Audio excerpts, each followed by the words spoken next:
आपने we bears तो देखा ही होगा। हाँ, ये वही कार्टून है जिसमें दो बोलने वाले नल्ले भालू और एक पांडा की कहानी दिखाई जाती है। तो आराम से बैठ जाओ, हो सके तो कुछ खाने के लिए ले आओ। इस वीडियो में बताने वाला हूँ the entire story of We bears.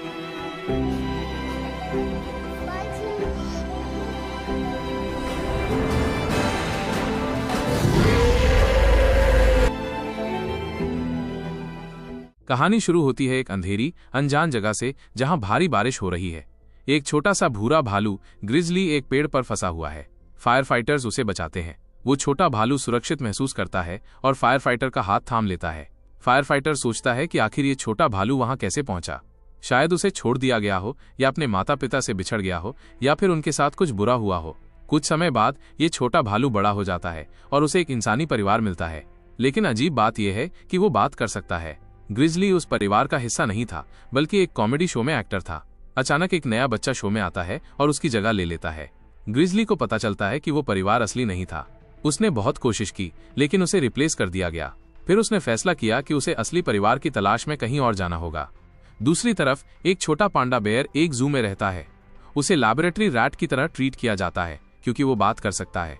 उसे खाना एक वेंट से दिया जाता है। गार्ड्स देखते हैं कि पांडा उदास और अकेला है, तो वे उसे एक पांडा बेयर पपेट देते हैं जिसे वो अपना दोस्त मानता है।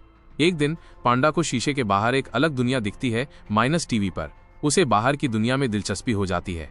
वो वेंट के रास्ते भाग निकलता है और गार्ड्स उसे पकड़ नहीं पाते।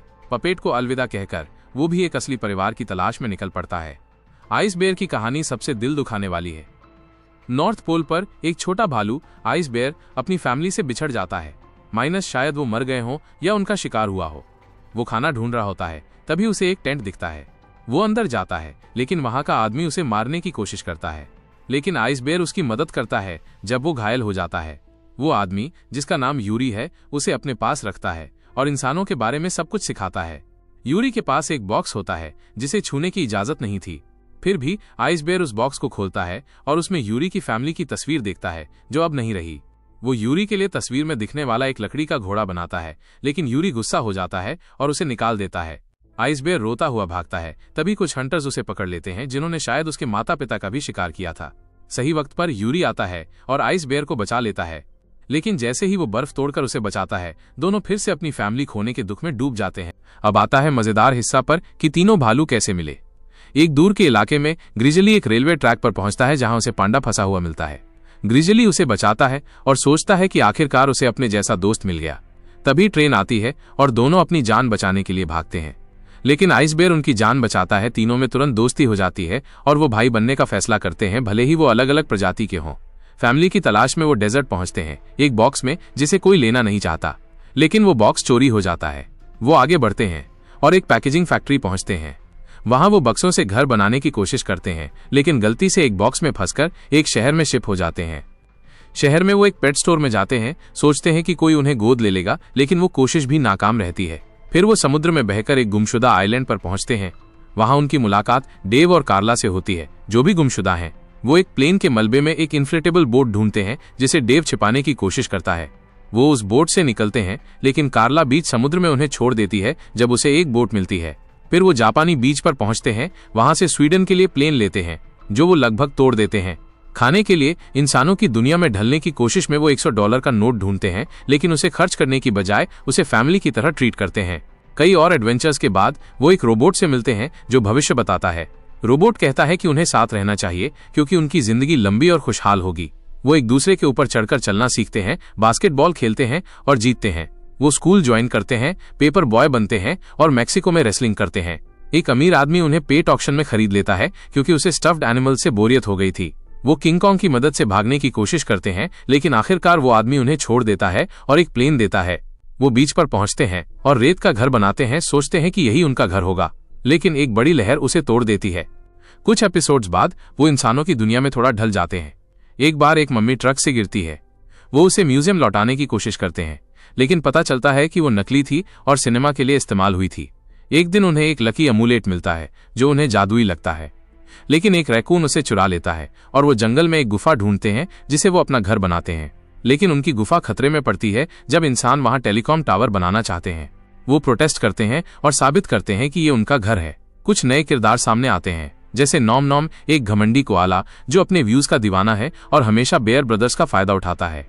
फिर मिलती है क्लो, एक कोरियन लड़की जो शर्मीली है और उसका कॉन्फिडेंस कम है। वो एडवेंचर टाइम की फैन है।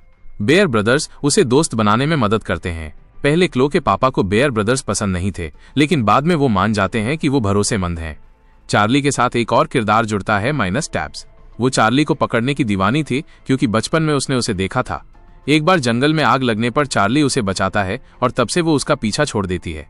बाद में वो दोनों अच्छे दोस्त बनते हैं और एक एडवेंचर पर टैब्स के कुत्ते को बचाने निकलते हैं। एक एपिसोड में नए पड़ोसी आते हैं जो पहले अच्छे लगते हैं, लेकिन बाद में बेयर ब्रदर्स को लगता है कि वो ग्रिजली को मारना चाहते हैं। बाद में पता चलता है कि वो वुड स्कल्पचर आर्टिस्ट थे। कुछ लोग मानते हैं कि शायद वही ग्रिजली के माता पिता के कातिल थे। एक बार उन्हें घर से निकाल दिया जाता है क्योंकि उनका इलाका खतरनाक माना जाता है। वो नया घर ढूंढते हैं, लेकिन आखिरकार अपनी गुफा में ही वापस आते हैं। फिर एक दुश्मन सामने आता है, माइनस कबूतरों का गैंग। ग्रिजली गलती से उन्हें छुड़ा देता है, लेकिन वो खतरनाक गैंग निकलता है। पुलिस उनकी मदद से कबूतरों को पकड़ती है, लेकिन वो फिर से हॉट सॉस एपिसोड में बदला लेने आते हैं। बेयर ब्रदर्स आखिरकार उन्हें फिर से जेल भिजवाते हैं। एक रोबोट बेयर ब्रदर्स को खत्म करने की कोशिश करता है। ग्रिजली को ब्रेसेस लगते हैं, जिससे वो विलन बन जाता है। आइस बेयर की भी एक छिपी साइड सामने आती है जब वो रात में अपनी क्लीनिंग रोबोट के साथ निकलता है और कुछ संदिग्ध काम करता है। उसका रोबोट चोरी हो जाता है और वो रोबोट फाइटिंग रिंग में फंस जाता है, लेकिन वो सारे रोबोट्स को हरा देता है। एक बार आइस बेयर का सिर चोटिल हो जाता है, जिससे वो बुरा और घमंडी बन जाता है, लेकिन फिर सिर पर चोट लगने से वो वापस नॉर्मल हो जाता है। एक खास एपिसोड में बेयर ब्रदर्स पांडा के बर्थडे पर के-पॉप ग्रुप मॉन्स्टा एक्स से मिलते हैं, जो शो और रियल ग्रुप का कूल इंटरेक्शन था। आखिरी एपिसोड 2020 में रिलीज हुआ था, जो एक मूवी थी। बेयर ब्रदर्स को उनके गलत कामों की वजह से जेल में डाल दिया जाता है। एजेंट ट्राउट उन्हें इंसानों के लिए खतरा मानता है। वो जेल से भागते हैं और कनाडा जाने की सोचते हैं, लेकिन बॉर्डर पर पासपोर्ट न होने की वजह से उन्हें रोका जाता है। ग्रिजली और पांडा में झगड़ा हो जाता है क्योंकि ग्रिजली ने कहा था कि पासपोर्ट की जरूरत नहीं। एजेंट ट्राउट उन्हें किडनैप कर लेता है और अलग कर देता है। ग्रिजली उदास होकर सोचता है कि सारी गलती उसकी है, लेकिन वो हार नहीं मानता। वो केज तोड़ता है, अपने दोस्तों को बचाता है और एजेंट के साथ फाइट होती है। आग लगने पर सारे भालू मिलकर एक दूसरे के ऊपर चढ़कर हेलीकॉप्टर तक पहुंचते हैं और भाग निकलते हैं। शायद एजेंट ट्राउट सिर्फ उनकी टेस्टिंग कर रहा था, क्योंकि वो बात करने वाले और समझदार भालू थे। कुछ लोग मानते हैं कि शायद वही एजेंट पांडा को बचपन में कैद रखने वाला था। तो ये थी वी बेयर बेयर्स की पूरी कहानी।